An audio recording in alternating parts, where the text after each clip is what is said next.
الحمد للہ وکفی والصلاة والسلام علی عباده الذین اصطفی خصوصا علی افضلهم وخاتم النبیین محمد الامین وعلی آلہ وصحبہ اجمعین اما بعد فاعوذ باللہ من الشیطان الرجیم بسم اللہ الرحمن الرحیم یا ایھا الذین آمنوا اتقوا اللہ حق تقاته ولا تموتن الا وانتم مسلمون واعتصموا بحبل اللہ جميعا ولا تفرقوا واذكروا نعمة الله عليكم إذ كنتم أعداء فألف بين قلوبكم فأصبحتم بنعمته إخوانا وكنتم على شفا حفرة من النار فأنقذكم منها كذلك يبين الله لكم آياته لعلكم تهتدون وَلْتَكُن مِّنكُمْ أُمَّةٌ يَدْعُونَ إِلَى الْخَيْرِ وَيَأْمُرُونَ بِالْمَعْرُوفِ وَيَنْهَوْنَ عَنِ الْمُنكَرِ وَأُولَئِكَ هُمُ الْمُفْلِحُونَ صدق اللہ العظیم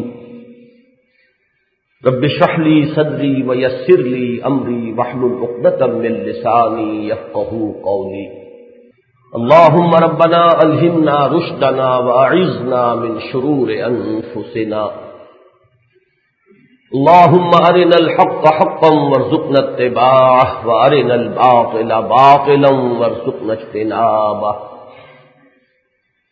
اللهم وفقنا لما تحب وترضى اللهم وفقنا أن ندعو إلى الخير ونأمر بالمعروف وننهى عن المنكر واجعلنا ربنا من عبادك المخلصين وعبادك المفلحين آمین یا رب العالمین۔ حضرات، گزشتہ 3 جمعوں میں جو گفتگو ہمارے ان اجتماعات میں ہو رہی ہے، اس میں اولاً آپ کو یاد ہوگا کہ میں نے 2 سوال آپ کے سامنے رکھے تھے اور ان کے جو جوابات بالخصوص قرآن حکیم سے اور مزید برآں احادیث نبویہ سے علی صاحب الصلاۃ والسلام ہمارے سامنے آتے ہیں، وہ آپ کی خدمت میں پیش کیے تھے۔ ذہن میں تازہ کر لیجئے کہ پہلا سوال جو ہر باشعور اور درد مند مسلمان کے دل میں پیدا ہونا چاہیے وہ یہ کہ آج پوری عالمی سطح پر 1 ارب سے زیادہ تعداد میں ہونے کے باوجود اور وسیع ترین رقبہ اس کرۂ ارض کا ہے، اس پر قابض اور خود مختار ہونے کے باوجود اور دنیا کی دولت کا بھی ایک بہت بڑا حصہ اپنے پاس رکھنے کے باوجود مسلمان ذلیل کیوں ہے، خوار کیوں ہے، اس کا عالمی سطح پر وزن کیوں نہیں ہے آج کیوں ذلیل کہ کل تک نہ تھی پسند گستاخی فرشتہ ہماری جنابی۔ اس کا جو جواب میرے سامنے آیا، جو میں نے پیش کیا، سادہ ترین الفاظ میں سورہ آل عمران کی ایک آیت کے حوالے سے کہ اللہ کا پختہ وعدہ ہے اہل ایمان سے، انتم الاعلون ان کنتم مومنین، تم ہی سربلند رہو گے بشرطے کہ تم مومن ہوئے۔ اس کا لازمی نتیجہ یہ ہے قرآن سچا ہے، اللہ کا کلام برحق ہے۔ منطقی نتیجہ صرف ایک نکل سکتا ہے کہ ہم مومن نہیں ہیں، بحیثیت مجموعی امت مسلمہ مومن نہیں ہے۔ خال خال اہل ایمان ہے، خال خال اس قوم میں اب تک نظر آتے ہیں، وہ کرتے ہیں اشک سحر گاہی سے جو ظالم وضو، لیکن معاملہ خال خال کا نہیں ہے، بحیثیت مجموعی ہے۔ معلوم ہوا کہ ہم اس آیت کے ذیل میں آ گئے ہیں جو سورہ حجرات کی مشہور آیت، میں نے بارہا اس کو بیان کیا، قالت الاعراب آمنا قل لم تؤمنوا ولکن قولوا اسلمنا۔ یہ بدو کہتے ہیں ہم ایمان لے آئے، نبی ان سے کہہ دیجئے تم ہرگز ایمان نہیں لائے ہو، یہ کہہ سکتے ہو کہ ہم اسلام لے آئے۔ ہم زیادہ سے زیادہ اسلام کا دعویٰ کر سکتے ہیں، ایمان کا نہیں۔ اگر ایمان ہوتا تو ہم ذلیل و خوار نہ ہوتے۔ اسی کو مزید گہرائی میں اتر کر دیکھیے تو سورہ بقرہ کی آیت افتؤمنون ببعض الکتاب وتکفرون ببعض فما جزاء من يفعل ذلك منكم الا خزي في الحیاۃ الدنیا ویوم القیامۃ یردون الی اشد العذاب۔ کیا تم ہماری کتاب اور شریعت کے ایک حصے کو مانتے اور ایک کو نہیں مانتے؟ اب اس کا اطلاق ہوگا دیندار لوگوں پر، چھوڑ دیجئے انہیں جنہیں نماز سے بھی سروکار نہیں، روزے سے سروکار نہیں، ان کو چھوڑ دیجئے۔ عظیم اکثریت تو ہماری ان لوگوں پر مشتمل ہے۔ اس آیت کا اطلاق ان پر ہوگا جو دیندار ہیں۔ ان دینداروں کا حال بھی یہ ہے کہ پورے کے پورے دین پر عمل کرنے کو تیار نہیں، کہیں نہ کہیں پانی مرتا ہے، کسی نہ کسی حصے کو ناممکن العمل قرار دے کر یہ تو نہیں ہو سکتا، سود کے بغیر تو کاروبار نہیں ہو سکتا، رشوت کے بغیر کوئی کام دنیا کا چل ہی نہیں سکتا، کسی نہ کسی شے کو اپنے لیے جائز قرار دے رکھا، اور یہ دینداروں کا حال ہے۔ قرآن کا فتویٰ یہ ہے کہ جو کوئی یہ طرز عمل اختیار کرے گا اس کی کوئی سزا اس کے سوا نہیں ہے کہ دنیا میں ذلیل و خوار کر دیے جائیں اور قیامت کے دن شدید ترین عذاب میں جھونک دیے جائیں۔ اور مزید گہرائی میں اتریے، یہ قول و عمل کا تضاد اللہ کے غضب نہیں، اس کی بیزاری کا موجب ہے۔ یا ایھا الذین آمنوا لم تقولون ما لا تفعلون کبر مقتا عند اللہ ان تقولوا ما لا تفعلون۔ اہل ایمان کیوں کہتے ہو جو کرتے نہیں ہو؟ یہ تمہارا یہ جو طرز عمل ہے کہ دعوے بہت اونچے اور عمل زیرو، یہ در حقیقت اللہ کی بیزاری کا سبب ہے۔ اور آخری درجے میں آئیے، اسی کا نام نفاق ہے، عملی نفاق۔ اور نفاق وہ شے ہے جو اللہ کو صریح کفر کے مقابلے میں زیادہ ناپسند ہے۔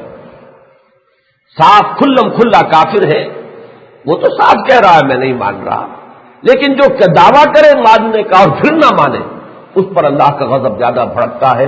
اسی لیے سورہ نساء میں فرمایا ان المنافقین فی الدرک الاسفل من النار، یہ منافق جو ہے یہ تو جہنم کے سب سے نچلے طبقے میں۔ یہ 4 آیتیں میرے سامنے ہیں، 4 مقامات قرآن مجید کے۔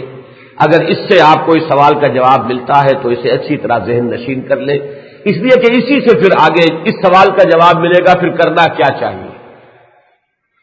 دوسرا سوال یہ تھا کہ اس پوری عالمی ملت اسلامیہ میں خاص طور پر یہ مسلمانان پاکستان، یہ تو سننے میں آتا ہے سب سے زیادہ دینداری یہی ہے، اسلام کے ساتھ جو بھی تعلق ہے وہ سب سے زیادہ یہی ہے، اسلام کے نام پر بننے والا واحد ملک دنیا میں یہی ہے، پھر کیا وجہ ہے کہ سب سے زیادہ تشدد و انتشار؟ آج میں جب سوچ رہا تھا تو مجھے واقعتاً محسوس ہوا ہے کہ اس صدی میں یا تو نسلی بنیاد پر عربوں نے خون بہایا تھا ترکوں کا پہلی جنگ عظیم کے دوران، انگریزوں کی سازش کی وجہ سے عرب بغاوت ہوئی خلافت عثمانیہ کے خلاف، اور اس میں آپ کو یاد ہوگا اگر آپ تاریخ سے واقف ہیں کہ اس بغاوت میں عربوں نے بڑی سفاکی کے ساتھ ترکوں کا خون بہایا، اور وہ دن اور آج کا دن ابھی تک ترکوں اور عربوں کے درمیان دلی محبت دوبارہ پیدا نہیں ہو سکی۔ یہ اتنے بڑے یوں سمجھیے کہ دشمنی کے بیج بوئے گئے تھے پہلی جنگ عظیم کے دوران کہ اس کے بعد قوموں کے اندر نفرت اور عداوت، اور میں تو اسی کا سبب اسی کا نتیجہ یہ سمجھتا ہوں کہ کمال عطا ترک انہوں نے جس طریقے سے پھر اسلام کی جڑ کھودی ہے ترکی سے، عربی زبان کا نام و نشان مٹایا، عربی زبان میں اذان دینے کو ممنوع قرار دیا، یہ ساری چیزیں اسی لیے ہوئی ہیں کہ ایک شدید رد عمل پیدا ہوا تھا۔ تو نسلی اور لسانی بنیاد پر یا تو خوریزی ہوئی تھی پہلے جنگ عظیم کے بعد، اور یہ عظیم ترین خوریزیاں وہ ہیں جو پاکستان میں اب ہو رہی ہیں۔ باقی خوریزیاں سیاسی سطح پر جنگ ہو رہی ہے، نسلی بنیاد پر، زبان کی بنیاد پر، یا 1971 کے اندر جو کچھ مشرقی پاکستان میں ہوا اس کا کوئی پیرلل اس صدی کے اندر موجود نہیں ہے اس کے سوا کہ جو ترکوں اور عربوں کے مابین ہوا تھا۔ اور اب جو فضا تیار ہے بالکل وہ جو فضا ہے سندھ کے اندر، 2-3 مرتبہ وہ لاوا پھٹا ہے لیکن عافیت رہی ہے کہ بہت بڑے پیمانے پر نہیں پھٹا ہے، لیکن یہ ہے کہ سب یہ کہہ رہے ہیں کہ اب اگر وہ لاوا پھٹا تو اتنے بڑے پیمانے پر ہوگا کہ جس کا آپ اندازہ نہیں کر سکتے۔ سوال یہ ہے کہ پاکستان میں یہ حال کیوں ہے؟ سب سے زیادہ ہمارا حال اتنا پتلا کیوں ہے کہ دنیا جو ہے گویا کہ گدھوں کی طریقے سے منتظر بیٹھی ہوئی ہے کہ کب اس کے حصے بکھرے ہوں۔ Pakistan still in search of an identity, Pakistan is at the verge of balkanization, یہ تبصرے ہوتے ہیں دنیا کے. یہ اس لیے ہے کہ اب اس کا جواب کیا ہے. اس کے جواب میں دو چیزیں شامل کیجئے. ایک تو پوری عالمی ملت اسلامیہ کے جو 4 آیتوں کے حوالے سے میں نے جو کیفیت بیان کی وہ ہم میں بھی ہے. ہم بھی اسی ملت اسلامیہ کا جز ہیں. ہمارے ہاں بھی ایمان و اسلام کا حقیقی معاملہ وہی ہے.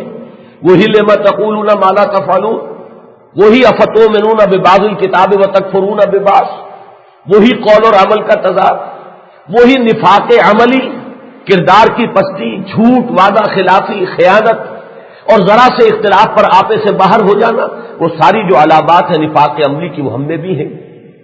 لیکن اس سے بڑھ کر جسے آپ کہتے ہیں اوور اینڈ ابو دیٹ، وہ تمام چیزیں تو ہیں ہی ہیں، اس سے اوپر ایک دوسری منزل ہے، اور وہ ایک صریح وعدہ خلافی ہے جو اللہ کے ساتھ ہم نے کی ہے.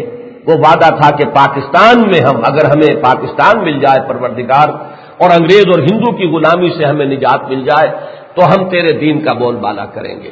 وہ 1400 سال پہلے کا دستور، قائد اعظم کے الفاظ یاد ہوں گے جب پوچھا گیا تھا کہ آپ نے پاکستان کے دستور کے بارے میں کچھ سوچ لیا ہے، تو جواب یہ تھا ہمارا دستور 1400 برس سے طے ہے، ہمیں کوئی نیا دستور بنانے کی ضرورت نہیں. پاکستان کس لیے ہم چاہتے ہیں کہ اس جدید دور میں اسلام کے اصول اخوت و حریت و مساوات کا ایک نمونہ پیش کر سکیں. ان بلند بانگ دعوی کے ساتھ بننے والے پاکستان کا حشر جو ہوا ہے، وعدہ خلافی جو سورہ توبہ کی 3 آیات کے حوالے سے میں بارہا بیان کر چکا کہ نفاق کی ایک شدید تر شکل یہ ہے کہ کچھ لوگوں نے اللہ سے معاہدہ کیا تھا، عہد کیا تھا، وعدہ کیا تھا، اگر تو ہمیں غنی کر دے گا، ہمیں خوب دولت دے گا تو ہم تیری راہ میں خرچ کریں گے، صرف کریں گے، صدقہ دیں گے، نیک ہو جائیں گے. اللہ نے انہیں غنی کر دیا تو اب انہوں نے بخل سے کام لیا اور روگردانی کی، پیٹھ موڑ لی. اس کی سزا کے طور پر اللہ نے ان کے دلوں میں نفاق پیدا کر دیا. فعاقبہم نفاقا فی قلوبہم، یہ سزا ہے کہ جو اس وقت ہم پر مسلط ہے، اور اسی کا نتیجہ یہ ہے کہ جو اللہ کے عذابوں میں سے بدترین عذاب ہوتا ہے، عذاب یا آسمان سے نازل ہوتا ہے یا زمین سے نکلتا ہے، لیکن بدترین عذاب یہ ہے کہ نہ آسمان سے کوئی عذاب نازل ہو اور نہ زمین سے کوئی عذاب جو ہے پھاڑ کر نکالنا پڑے، بلکہ کسی گروہ کو، کسی قوم کو گروہوں میں اور طبقات میں تقسیم کر کے آپس میں ٹکرا دیا جائے. وَيُذِيقَ أَوْ يَلْبِسَكُمْ شِيَعًا وَيُذِيقَ بَعْضَكُمْ بَأْسَ بَعْضٍ، تمہیں گروہوں میں اور طبقات میں تقسیم کر دے اور ایک دوسرے سے ٹکرا کر ایک دوسرے کی قوت کا مزہ ایک دوسرے کو چکھائے. یہ ہے وہ تیسرا عذاب، بدترین عذاب جس کی گرفت میں ہم اس وقت آئے ہوئے ہیں. یہ دوسرے سوال کا جواب ہے. تیسرا سوال تھا جس پر قدر تفصیل سے پچھلے 2 جمعوں میں گفتگو ہوئی کہ کیا حادثہ ہوا، کیا سبب ہوا پاکستان اسلام کے نام پر بنا، ایک ملت واحدہ بن گئی پوری قوم، ایک پرچم تلے ایک پلیٹ فارم پر آ گئی تھی. ورنہ کیسے ممکن تھا کہ انگریز اور ہندو کی خواہشات کے الرغم پاکستان وجود میں آ جاتا، ماؤنٹ بیٹن اور ایٹلی کے ہوتے ہوئے پاکستان وجود میں آ جاتا، گاندھی کی زندگی میں پاکستان وجود میں آ جاتا جس نے یہ کہا تھا چند مہینے پہلے کہ پاکستان صرف میری لاش پر بن سکتا ہے. تو آپ گاندھی کو سمجھیے، ایٹلی کی اہمیت سمجھیے، ماؤنٹ بیٹن کی حیثیت سمجھیے، سب کے سب تلے ہوئے ہیں کہ پاکستان ہندوستان کو تقسیم نہیں ہونے دیں گے اور پاکستان قائم نہیں ہوگا. پاکستان وجود میں آ گیا تو معلوم یہ ہوا کہ کوئی بہت بڑا حادثہ ہوا ہے، کوئی بہت بڑی کوتاہی ہوئی ہے. یہ کوئی چھوٹی فروگزاشت نہیں ہے، اتنی بڑی بات یقیناً اللہ ظالم نہیں ہے. وما ظلمناہم ولکن کانوا انفسہم یظلمون، ہم نے تو ان پر کوئی ظلم نہیں کیا بلکہ وہ اپنے ہی اوپر ظلم کرتے رہے. یہ تیسرا سوال ہے، حادثہ کیا ہے. اب تفصیل میں نہیں جا سکتا، اس میں مجرم پوری کی پوری قوم ہے، اس لیے کہ جو ان کی کیفیت تھی لما تقولون ما لا تفعلون، یہ اس کا ظہور ہونا ہی تھا. انہوں نے یہی سمجھا اور اس میں میں اور آپ سب کے سب شریک ہیں. ہم نے صرف یہ سمجھا کہ پاکستان کے قیام کا مطلب ہے دنیاوی ترقی، دولت کے حصول کا ہمیں راستہ مل گیا. اب ملازمتوں کے اندر ترقیوں کے راستے کھل گئے. ہندو کے ہوتے ہوئے کمپٹیشن کے ساتھ میڈیکل کالج اور انجینئرنگ کالج میں داخل ہونا کوئی آسان بات نہیں تھی، لانا تھا جوئے شیر کا. اب کھل گئے وہ ہمارے لیے تمام راستے، اور کلرکوں سے بڑھ کر سیکریٹری، سینٹرل سیکریٹری بن جانا ہندو کے ہوتے ہوئے کسی کے خواب و خیال میں نہیں آ سکتا تھا. وہ راستے کھل گئے. بڑے بڑے برلا اور ٹاٹا جو تھے وہ ہمارے ہاں پیدا ہو گئے. ہم سب نے یہ سمجھا کہ آزادی در حقیقت دنیاوی ترقی کا ایک زینہ ہے، ذریعہ ہے. اور یہ ہے در حقیقت وہ جس میں کہ میں اور آپ اور ہر فرد جو ہے اس قوم کا وہ شریک ہے۔ البتہ والذی تولا کبرہ، اس جرم کا سب سے بڑا حصہ کس کے ہاتھ آیا ہے؟ وہ میرے نزدیک مذہبی جماعتیں، مذہبی گروہ، جن پر سب سے بڑی ذمہ داری تھی۔ وہ اسلام کے نام لیوا، اسلام کے علمبردار، اسلام کی بنیاد کے اوپر سیاست کرنے والے، اسلام کے نام پر جماعتیں بنانے والے، سب سے بڑی ذمہ داری ان کی ہے۔ اور تفصیل میں جانے کا موقع نہیں ہے، یہ اعادہ ہے، دوہرا رہا ہوں۔ میں اسے اگر ایک نٹشل میں بیان کروں تو وہ یہ ہے کہ ہماری مذہبی جماعتوں نے ٹھیک دینی لائحہ عمل کو چھوڑ کر، ترک کر کے سیاسی میدان کو اختیار کیا، اور سیاسی میدان کے دو حصے ہیں۔ نمبر ایک، مروجہ انتخابی سیاست، اس کے میدان میں وہ بھی پہلوان بن کر اتر گئے، اور نمبر دو، مظاہراتی سیاست کے اندر بھی انہوں نے بحالی جمہوریت کو اپنا موضوع بنایا، بجائے اس کے کہ مظاہراتی سیاست کے اندر دین کے لیے، نہیں انل منکر کے لیے دین کا تقاضا اور مطالبہ لے کر کھڑے ہوتے، انہوں نے اپنی مظاہراتی سیاست کا موضوع بھی بنایا بحالی جمہوریت۔ یہ در حقیقت ایک جرم عظیم ہے جس کی مرتکب تمام کی تمام وہ سیاسی جماعتیں ہوئی ہیں جو میدان سیاست کے اندر فعال رہی ہیں، جنہوں نے اس میدان کے اندر کوئی بھی عمل اختیار کیا ہے اور کوئی بھی کردار پلے کیا ہے۔ میں تفصیل بیان کر چکا ہوں، اور میرے نزدیک اس کا سب سے بڑا کلائمیکس 1962 کا سن کہ دو راستے کھلے ہوئے تھے۔ ایک طرف ایک فوجی آمر نے ہمارے آئلی قوانین کے اندر دخل اندازی کی، اس نے وہ قوانین یہاں نافذ کیے جبرن آرڈیننس کے طور پر کہ جس کو تمام مکاتب فکر کے علماء نے غیر اسلامی قرار دیا۔ وہ دستاویز موجود ہے جس کے اوپر کہ شیعہ، سنی، اہل حدیث اور حنفی، پھر بریلوی اور دیوبندی اور جماعت اسلامی، تمام کی ٹاپ لیڈرشپ کے دستخط موجود ہے کہ یہ اسلام کے اندر دخل اندازی ہے اور اسلامی قانون جو ہے اس کے اندر ترمیم کی گئی ہے۔ یہ کام اب اس بات کا متقاضی تھا کہ مجتمع ہو کر میدان میں آ جاتے، کہتے کہ ہماری لاشوں پر یہ قانون نافذ ہو سکے گا، ہم اس کو نہیں ہونے دیں گے کہ پاکستان بننے کے بعد بجائے اس کے کہ پیش قدمی ہوتی اسلام کی طرف، پسپائی ہو رہی ہے۔ انگریز نے ہمارے اس قانون کے اندر کوئی دخل نہیں دیا، وہی نکاح و طلاق کے معاملات جو ہے علماء کے فتوے کے مطابق طے پاتے رہے، اور اگر عدالت کی طرف بھی رجوع کیا گیا ہے تو علماء کے فتوے کی بنیاد پر، اور وہ جو محمدن لا وہاں بھی موجود تھا اس کی روح سے فیصلے ہوئے۔ لیکن یہ کہ ترمیم کی ہے ایک فوجی عامر نے، اور وہ ترمیم نافذ ہوئی اور کسی کی نکسین تک نہیں پھوٹی۔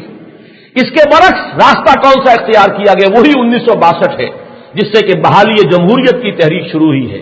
اس میں خون دیا ہے مذہبی لوگوں نے، نعرے لگے ہیں مذہبی، اور خاص طور پر نظام مصطفیٰ کی تحریک، وہ بھی خالص سیاسی تحریک تھی، لیکن لوگوں نے اگر خون دیا جانے دی تو اسلام کے نام پر، لیکن لیڈروں نے اسلام کے نام پر جو خون لوگوں نے دیا ہے وہ سیاست کی دیوی کے بھیٹ چڑھایا ہے، وہ دین کے چرنوں میں پیش نہیں کیا ہے، دین کی خدمت میں پیش نہیں کیا ہے۔ خون بہا، جانیں دی گئی، لیکن کسی دینی ایشو پر نہیں، خالص سیاسی ایشو کے اوپر۔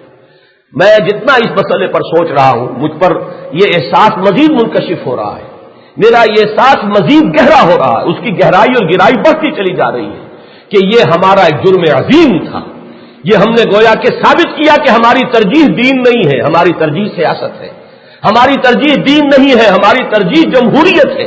وہی جمہوریت ہے جو آج گلے کا ہار بن گئی ہے، وہی جمہوریت تھی جو سب سے پہلے بھٹو صاحب کی شکل میں ظاہر ہوئی تھی، وہی جمہوریت ہے جو اب بھٹو کی بیٹی کی صورت میں سامنے آئی ہے۔ اب کافی افسوس مل رہے ہیں، اب جو بھی ہو رہا ہے اس کے اوپر وہ پچھتاوا ہو رہا ہے، لیکن اے باد صبا ای ہما آوردہ تست، یہ تمام دینی عناصر، خاص طور پر ایک عناصر تو وہ ہے جو مدرسوں میں اور خانقاہوں کے اندر بیٹھے ہیں، وہ میدان جو ہے اجتماعی سیاسی میدان، اس میں وہ فعال ہے ہی نہیں، ان کی بھی میرے نزدیک یہ کمزوری ہے کہ انہیں آنا چاہیے تھا میدان میں، اس لیے کہ والحافظون لحدود اللہ، اللہ کی حدود کی محافظت، کہ ہم اللہ کی حدود کو پامال نہیں ہونے دیں گے، یہ تو ہر مسلمان کا فرض ہے۔ بہرحال ان کے معاملے کو میں پھر بھی سمجھتا ہوں کہ نسبتاً کم درجے کا جرم ہے، بنسبت اس کے کہ جو لوگ میدان میں آئے، جنہوں نے سیاست کے اندر اپنا وقت لگایا، جنہوں نے اجتماعی سیاست کے اندر لوگوں کی گردنیں بھی کٹوائی اور خون بھی ان کا جو ہے اسلام کے نام پر بہایا، لیکن وہ اسلام کے لیے نہیں بلکہ صرف جمہوریت کے لیے ہوا۔ یہ ایک بہت بڑا جرم عظیم ہے، اور اب ظاہر بات ہے کہ اس کا علاج ایک ہی ہے، اور وہ التائبون سے جو آیت شروع ہوتی ہے، وہ مجھے اگلی مرتبہ اس پر تفصیلی گفتگو کرنی ہے۔ التائبون سے شروع ہو کر والحافظون لحدود اللہ، آج صرف تذکرہ کر رہا ہوں کہ اللہ کی حدود کی محافظت کرنے کے لیے سب سے پہلے توبہ کے دروازے سے گزرنا پڑتا ہے۔ التائبون العابدون الحامدون السائحون الراکعون الساجدون الآمرون بالمعروف والناہون عن المنکر والحافظون لحدود اللہ، یہ اللہ کی حدود کی محافظت کا وہ موقع آیا تھا ہمارے لیے سب سے بڑا، لیکن ہم نے اس کو چھوڑا اور بحالی جمہوریت کی تحریک کا رخ اختیار کیا۔ بہرحال اب راستہ ایک ہی ہے، توبہ اور رجوع۔ رجوع کس چیز کی طرف؟ ٹھیک دینی لائحہ عمل کی طرف۔ جب تک ہم رجوع نہیں کریں گے، ہماری یہ جو جرم جو ہم نے کیا ہے اس کی تلافی نہیں ہو سکے گی۔ یہ گویا کہ میری آج کی گفتگو کی تمہید تھی، وہ ٹھیک دینی لائحہ عمل ہے کیا؟ میں نے آج 3 آیات آپ کے سامنے تلاوت کی ہے سورہ آل عمران کی۔ عجیب اتفاق ہے، سورۃ العصر بھی 3 ہی آیات پر مشتمل ہے، اور 3 آیات کے مجھے مجموعے ملے ہیں قرآن مجید میں مختلف جگہ پر، طویل مدنی صورتوں میں 3 آیات، نہایت جامع اور مختلف اسلوب سے، مختلف ترتیب سے وہی لائحہ عمل ہے جو ریپیٹ ہوا ہے۔ سورۃ العصر میں دیکھ لیجئے، یہاں ان 3 آیات میں دیکھ لیجئے، سورہ مائدہ کی آیات 54، 55، 56 میں دیکھ لیجئے، اسی طریقے سے سورہ نور کی آخری 3 آیات میں دیکھ لیجئے۔ 3 آیات کے مجموعے جو ہے بکثرت قرآن مجید میں ہے، جو انتہائی جامعیت کے حامل ہے۔ یہ جو 3 آیات ہیں جن کی میں نے ابھی تلاوت کی ہے، ان میں جو سہ نکاتی لائحہ عمل ہے، میں تفصیل تو ممکن نہیں ہے، یعنی مختصر تشریح کے ساتھ آج آپ کے سامنے عرض کرنا چاہتا ہوں کہ پہلا مرحلہ کیا ہے۔ یا ایھا الذین آمنوا اتقوا اللہ حق تقاتہ ولا تموتن الا وانتم مسلمون، اے ایمان کے دعوے داروں، تقوی اختیار کرو، عملاً اللہ کا تقوی جتنا کہ اس کے تقوی کا حق ہے، اور دیکھنا ہرگز موت نہ آئے، ہرگز مت مرنا مگر حالت فرما برداری میں۔ یہ آیت مبارکہ وہ ہے جس پر کئی مرتبہ گفتگو یہاں ہوئی ہے۔ ہر جمعے میں جب بھی کبھی نکاح کی کوئی محفل ہوئی ہے تو خطبہ نکاح میں چونکہ محمد الرسول اللہ صلی اللہ علیہ وسلم کا انتخاب اول یہی آیت ہے، 4 آیتیں جو حضور پڑھا کرتے تھے خطبہ نکاح میں، ان میں پہلی آیت یہی ہے، لہذا بارہا گفتگو ہوئی ہے۔ میرے نزدیک میں اس وقت صرف یہ عرض کروں گا، میں تقویٰ کے موضوع پر گفتگو اس وقت نہیں کر سکتا، وہ تو خود اپنی جگہ پر ایک مکمل تقریر کا محتاج ہے۔ جو بات اس وقت توجہ دلانے کی ہے وہ یہ ہے کہ قرآن مجید میں تقویٰ اور عملی تقویٰ کیا ہے؟ فرما برداری، وَلَا تَمُوتُنَّ إِلَّا وَأَنتُم مُسْلِمُونَ، اور دیکھنا موت نہ آئے مگر حالت فرما برداری میں۔ اس پر سب سے زیادہ تاکیدی آیت، سب سے زیادہ گاہی آیت یہی ہے، اس لیے کہ اس پر تو صحابہ جو ہے گھبرا گئے تھے، حضور کی خدمت میں حاضر ہوئے کہ حضور اللہ کا تقوی جتنا کہ اس کے تقوی کا حق ہے یہ کس انسان کے بس میں ہے؟ یہ تو یوں سمجھیے کہ جیسے کہ حضور کے الفاظ منقول ہوئے، ما عرفناک حق معرفتک وما عبدناک حق عبادتک، پروردگار ہم تجھے پہچان نہ پائے جیسے کہ تجھے پہچاننے کا حق تھا، اور اے رب ہمارے ہم تیری بندگی کا حق ادا نہ کر پائے جتنا کہ تیری بندگی کا حق تھا۔ جب محمد الرسول اللہ یہ فرما رہے ہو تو تابع دیگنا کے رسل۔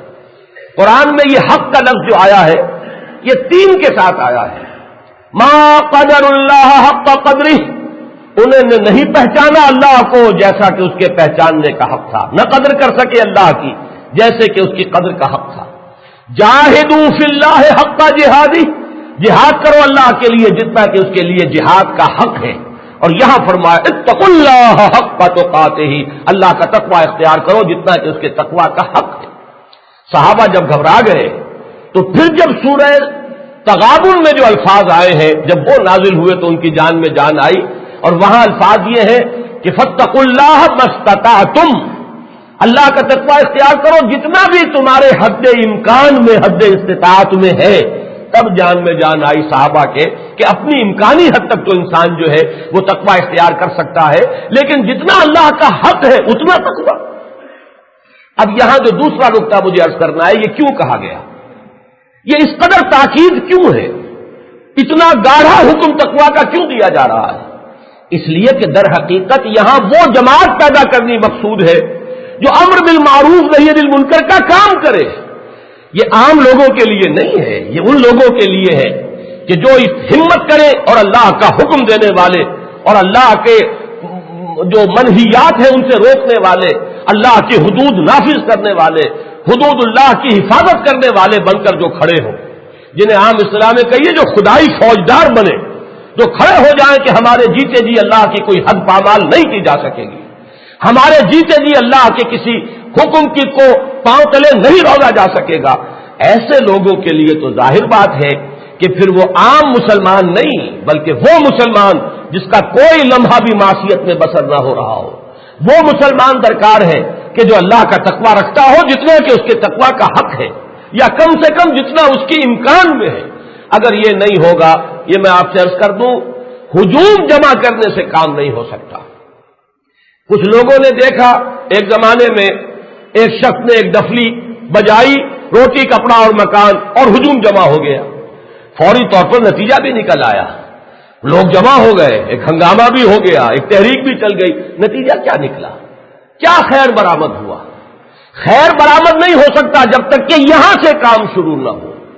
کم سے کم وہ خیر جو محمد الرسول اللہ صلی اللہ علیہ وسلم نے برپا کیا تھا وہ اس راستے سے نہیں آتا.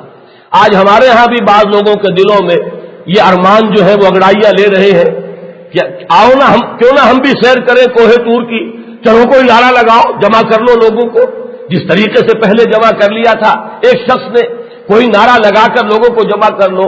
تو میں انہیں بتانا چاہتا ہوں کہ یہ کام کوئی عارضی طور پر کسی دوسری سیاسی تحریک کے ذریعے کہ کوئی عارضی کامیابی اگر اس نعرے بازی سے حاصل ہو جائے تو ہو جائے، اسلام کا کوئی کام ممکن نہیں ہے. یہاں تو پہلے یہ ہے کہ جو لوگ اس کے لیے سر سے کفن باندھ کر نکلیں وہ ہوں کہ جو پہلے خود اپنی زندگیوں میں اسلام کو نافذ کر چکے ہوں. اتقوا اللہ حق تقاتہ ولا تموتن الا وانتم مسلمون. یہ میں اس لیے عرض کر رہا ہوں چونکہ یہ تینوں باتیں آج عرض کرنی ہے. اس کا اختتام ہو رہا ہے اس سے نکاتی پروگرام کا، وَلْتَكُن مِّنكُمْ أُمَّةٌ يَدْعُونَ إِلَى الْخَيْرِ وَيَأْمُرُونَ بِالْمَعْرُوفِ وَيَنْهَوْنَ عَنِ الْمُنكَرِ. اسی لیے میں ذرا آج آپ کو ایک حدیث سنا رہا ہوں اسی مرحلے پر. متفقن علیہ روایت ہے بخاری اور مسلم دونوں میں. راوی کون ہے جو حضور کو بہت ہی پیارے تھے؟ حضرت اسامہ، پوتے کے مانند، پوتا تو نہیں ہے لیکن پوتے کے مانند اسامہ ابن زید. زید کو حضور نے متبنہ بنا لیا تھا جب تک سورہ احزاب کی وہ آیت نازل نہیں ہوئی. لوگ کہتے تھے زید ابن محمد صلی اللہ علیہ وسلم، لیکن یہ جب آیت آ گئی تو پھر زید ابن حارثہ رہ گئے. بہرحال ان زید کے صاحبزادے حضرت اسامہ ہے. وہ فرماتے ہیں قال سمعت رسول اللہ صلی اللہ علیہ وسلم یقول، میں نے سنا خود اپنے کانوں سے اللہ کے رسول کو یہ فرماتے ہوئے. فرمایا حضور نے یؤتی بالرجل یوم القیامہ، قیامت کے دن ایسا ہوگا کہ ایک شخص کو لایا جائے گا، فیلقی فی النار، پھر اسے آگ میں جھونک دیا جائے گا، فتندلق اقطاب بطنہ، تو اس کے پیٹ کے اندر سے اس کی اتڑیاں نکل کر باہر آ جائیں گی، فیدور بہا کما یدور الحمار علی الرحا، پھر وہ اپنی ان اتڑیوں کے گرد ایسے چکر لگائے گا جیسے کہ گدھا جو چکی چلانے والے ہوتے ہیں، وہ خراس والی چکی جو ہے، جیسے گدھا چکر لگاتا ہے اس چکی کے لیے، اسی طریقے سے وہ شخص جو ہے چکر لگائے گا اپنی ان اتڑیوں کے گرد. فیجتمع الیہ اہل النار، تو جہنمی لوگ جمع ہو جائیں گے اس کے ارد گرد، تماشا دیکھیں گے یہ کیا ہو رہا ہے، یہ خاص قسم کا عذاب جو ہے اسے کیوں دیا جا رہا ہے. فیقولون، وہ سوال کریں گے، یا فلان، اے فلاں شخص، یا فلان مالکا، یہ تیرا حال کیسے ہو گیا، یہ تجھے کیا ہوا، تجھ پر کیا بپتا پڑی. الم تکن تامر بالمعروف وتنہی عن المنکر، کیا تم وہی نہیں ہو جو نیکی کا حکم دیا کرتے تھے اور بدی سے روکا کرتے تھے؟ تم تو بڑے اچھے اچھے واز کہتے تھے، تم تو بڑی اچھی اچھی باتیں کہتے تھے، برائیوں کے خلاف جو ہے دھواں دار تقریریں کیا کرتے تھے، تم تو وہ تھے، یہ تمہارا حشر کیوں ہوا؟ یا فلان و مالکا الم تکن تامر بالمعروف وتنہی عن المنکر، فیقول، وہ یہ کہے گا بلا، واقعتاً بات یہی ہے، کنت آمر بالمعروف، میں حکم دیا کرتا تھا نیکی کا، ولا آتی ہے، میں خود اس پر عمل نہیں کیا کرتا تھا. وَكُنْتُ أَنْهَىٰ عَنِ الْمُنكَرِ، اور میں بدی سے روکا کرتا تھا، وآتی ہے، اور خود میں اس کا ارتکاب کرتا تھا۔ یہ متفق علیہ روایت ہے۔ تو کسی کو نیکی کا حکم دینا اور خود اس پر عمل نہ کرنا، کسی کو بدی سے روکنا اور خود اسی بدی کا ارتکاب کرنا، یہ اتنا بڑا جرم ہے کہ اس کی سزا یہ ہے کہ اہل جہنم بھی تعجب کریں گے کہ ایسی وحشتناک اور دہشتناک سزا جو ہے وہ اس شخص کو کیوں دی جا رہی ہے۔ تو معلوم یہ ہوا کہ وہ کام اگر کرنا ہے تو لازم ہے کہ پہلے اس مرحلے سے گزرا جائے، یا ایھا الذین آمنوا اتقوا اللہ حق تقاتہ ولا تموتن الا وانتم مسلمون۔ اور یہ مرحلہ اول بھی بڑا کٹھن ہے، آسان نہیں ہے۔ اس کی کٹھنائی کا اندازہ آپ اس سے کیجئے کہ محمد الرسول اللہ صلی اللہ علیہ وسلم جیسے قائد انقلاب بننے کو بہت سے لوگوں کے دلوں کے اندر جو ہے وہ ایک خواہش ابھرتی ہے، جذبہ ابھرتا ہے۔ بہرحال چلیے، اچھی خواہش ہے، اچھا جذبہ ہے، لیکن قائد انقلاب وہ تو ہے محمد الرسول اللہ صلی اللہ علیہ وسلم۔ اور انہوں نے سب سے پہلے کیا کام کیا؟ کوئی نعرہ نہیں لگایا۔ آج ہمارے ہاں تو لطیفے یہ دیکھنے میں آ رہے ہیں کہ ایک جماعت کا حشر تو وہ ہوا تھا کہ چند مہینے پہلے دیواریں کالی کر دی گئیں، سرمایہ داروں دور ہٹو، جاگیرداروں دور ہٹو، پاکستان ہمارا ہے، اور چند مہینوں کے بعد سرمایہ داروں اور جاگیرداروں ہی کی گود میں جا کر بیٹھ گئے۔ ایک نیا تماشا اب سامنے آ رہا ہے، سرمایہ داروں کی گود میں پلے ہوئے لوگ اب سرمایہ داری اور جاگیرداری کو آنکھیں دکھانے لگے ہیں، لیکن یہ صرف تماشے ہیں، ان کی کوئی حقیقت نہیں ہے۔ اگر تو انقلاب محمدی ہے صلی اللہ علیہ وسلم، تو ایک بات نوٹ کیجئے، حضور نے کوئی سرمایہ داری کے خلاف نعرہ نہیں لگایا، حضور نے صرف ایک دعوت دی، واحد اللہ کی توحید پر کاربند ہو جاؤ، اور لوگوں خبردار ہو جاؤ، آنکھیں کھول لو، تمہیں ایک دن اپنے رب کے حضور میں حاضر ہونا ہوگا اور تمہیں اپنے ہر عمل کا جواب دینا ہوگا۔ انذار آخرت، یا ایھا المدثر قم فانذر، یہ ہے پہلا قدم محمد الرسول اللہ کی دعوت کا، آخرت کی خبر دینا، محاسبہ اخروی سے ڈرانا، اس کے لیے لوگوں کو بیدار کرنا، اور ہر قسم کے شرک سے پاک ہو کر وحد اللہ فإن توحید راس الطاعات، اس لیے کہ تمام نیکی اور بھلائیوں کی جڑ توحید ہے۔ یہ توحید اور آخرت، ان دو، آپ نعرہ کہہ لیں اگر اسے کہنا ہو، نعرہ اگر محمد کا تھا تو یہی تھا، قولوا لا الہ الا اللہ، کہو کہ اللہ کے سوا کوئی معبود نہیں۔ اس نعرے پر دعوت اٹھے، اس پیغام پر دعوت اٹھے، اس پر لوگ جمع ہوں، ورنہ دنیاوی نعرے جو ہے وہ چلتے ہیں، وقتی طور پہ کوئی نتائج بھی نکل آتے ہیں، لیکن ظاہر بات ہے ان کا پھر نتیجہ کوئی نہیں نکلا کرتا۔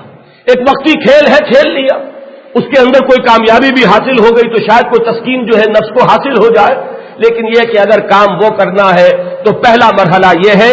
یہی وجہ ہے کہ محمد الرسول اللہ صلی اللہ علیہ وسلم جیسے داعی انقلاب، قائد انقلاب، ان سے بڑا کوئی خطیب ممکن نہیں، ان سے بڑا کوئی داعی ممکن نہیں، ان سے بڑا کوئی مبلغ ممکن نہیں، ان سے بڑا کوئی مربی اور مزکی ممکن نہیں، لیکن ان کی 10 برس کی محنت کا نتیجہ 100 سے زیادہ افراد نہیں تھے۔ ہجوم کھڑا کرنا ہوتا تو محمد الرسول اللہ بہت بڑا ہجوم جمع کر سکتے تھے، ہجوم سے کام نہیں ہوتا۔ یہ ہجوم کہ جو خود جو ہے اللہ اور اس کے رسول کی اطاعت اور مطابقت کو اپنے اوپر لازم نہ کر لے، وہ ہجوم جو ہے کوئی خیر برآمد نہیں کر سکتا۔ تو پہلا نقطہ یہ ہے، چاہے کتنا ہی کٹھن نظر آئے، یہی تو وہ نقطہ ہے جس کے بارے میں اقبال کہتے ہیں کہ چمی گویم مسلمانم بے لرزم کہ دانم مشکلات لا الہ۔ میں جب یہ کہتا ہوں میں مسلمان ہوں تو مجھ پر لرزہ طاری ہوتا ہے۔ وہ جو کہا ہے انہوں نے کہ میں چونکہ جانتا ہوں کہ لا الہ الا اللہ کہنا جو ہے اس کی مشکلات کیا ہے، کہنا آسان ہے، اس پر پورا اترنا بڑا مشکل ہے۔ یہ شہادت گہے الفت میں قدم رکھنا ہے، لوگ آسان سمجھتے ہیں مسلمان ہونا۔ بہرحال آج میں اس پہلے مرحلے کے بارے میں اس سے زیادہ کچھ اور عرض نہیں کروں گا، لیکن اصل بات کیا ہے کہ اس سے نکات کو مجھے بیان کرنا ہے، لہذا پہلا نقطہ اتقوا اللہ حق تقاتہ ولا تموتن الا وانتم مسلمون، یہ پہلا نقطہ ہے۔ اب دوسرا نقطہ، جیسے کہ فصیل مضبوط بنانی ہے تو پہلے اینٹیں پکی ہونی چاہیے، اب ان اینٹوں کو جوڑنے کے لیے مسالہ بھی مضبوط چاہیے۔ دو کام ہے، دو میں سے ایک نہیں ہوگا تو فصیل کچی رہ جائے گی، کمزور رہ جائے گی۔ اینٹیں ہی کچی ہیں تو سیلاب کا ایک ریلا آئے گا بہا کے لے جائے گا. اینٹیں پکی ہیں لیکن ان کو جوڑنے والا مسالہ مضبوط نہیں. وہ چولہا کبھی بنایا جاتا تھا، یا یہ کہ آج سیمنٹ جس کو آپ جانتے ہیں، یہ سیمنٹ سبسٹنس باقاعدہ ایک اصطلاح بن گئی ہے، وہ چیز کے جو جوڑنے والی ہو. یہ جوڑنے والا مسالہ، یہ سیمنٹ سبسٹنس اگر مضبوط نہیں ہے تو چاہے اینٹیں پکی بھی ہیں مضبوط بھی ہے، وہ فصیل بحیثیت مجموعی جو ہے وہ کمزور رہے گی. لہذا پہلا نقطہ جو تھا وہ تو گویا کہ اینٹوں کو پکانے والا نقطہ ہے. ہر فرد جو اس فصیل میں لگے اینٹ بن کر وہ ہو کہ جو اتقوا اللہ حق تقاتہ ولا تموتن الا وانتم مسلمون، جو اس لائحہ عمل کے اوپر عمل کر چکا ہو، اس کو کسی نہ کسی درجے میں اس کو پورا کر چکا ہو، اب وہ آئے، اب انہیں جوڑنا ہے. جوڑنے والا مسئلہ کون سا ہے؟ واعتصموا بحبل اللہ جمیعا ولا تفرقوا، اور مل جل کر سب مضبوطی سے تھام لو اللہ کی رسی کو، چمٹ جاؤ اللہ کی رسی سے اور تفرقے میں مت پڑو. اب یہ اللہ کی رسی کون سی ہے بارہا عرض کر چکا ہوں، آج میں تفصیل میں نہیں جاؤں گا تاکہ یہ تینوں نکات میں یک وقت سامنے آ جائے، ورنہ ان میں سے ایک ایک نقطہ مکمل جمعے کے خطاب کا متقاضی ہے. وہ سیمنٹ سبسٹنس کیا ہے؟ ہوا حبل اللہ المتین، وہ قرآن مجید ہے. قرآن کے ذریعے جوڑو انہیں، قرآن کے ذریعے سے ان کو ایک فصیل بناؤ، قرآن کے ذریعے سے اپنے آپ کو ایک بنیان مرصوص بنا لو. اس کو میں کسی قدر تفصیل سے حال ہی میں کسی جمعے میں بیان کر چکا ہوں کہ وجہ کیا ہے، کیوں قرآن سیمنٹ سبسٹنس ہے.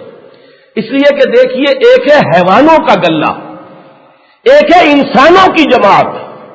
انسان وہ ہے جسے کہا جاتا ہے انسان حیوان عاقل ہے، یہ صاحب فکر وجود ہے، اس کی سوچ ہے، اس کا نقطہ نظر ہے، اس کے کچھ نظریات ہوتے ہیں، اس کے کوئی مقاصد ہوتے ہیں.